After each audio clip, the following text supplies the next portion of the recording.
Magandang umaga! Kumusta po? Narito po ulit ang update natin para sa lagay ng ating panahon ngayong umaga po ng March 30, 2024 na kung saan sa ngayon po ay patuloy pa rin na easterlies ang hangin na umiihip po dito sa ating bansa. Ito po ay mainit na hangin na mula sa may Pacific Ocean na mayroon pong mga daladalang moisture na dahilan ng mga isolated rains na atin pong nararanasan ngayong panahon po ng tag-init, lalo na po yan sa dakong hapon, gabi at madaling araw. At ito naman po pinapakita ng forecast model natin pong ginagamit hanggang po sa susunod na 2 linggo.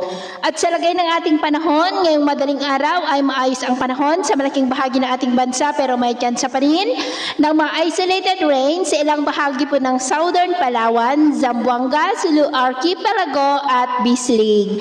At mamaya po ay sisikat ang araw sa malaking bahagi ng ating bansa, mainit at maalinsangan ang panahon, pero may chance pa rin po ng mulap na kalangitan with isolated rains dyan po sa ilang bahagi ng Surigao del Sur. At mamayang hapon, maayos pa rin ang panahon sa malaking bahagi ng ating bansa, pero may chance pa rin ng maulap na kalangitan with isolated rains sa ilang bahagi po ng Ilocos Region, Cordillera, ilang bahagi lamang ng Cagayan at Lanao provinces.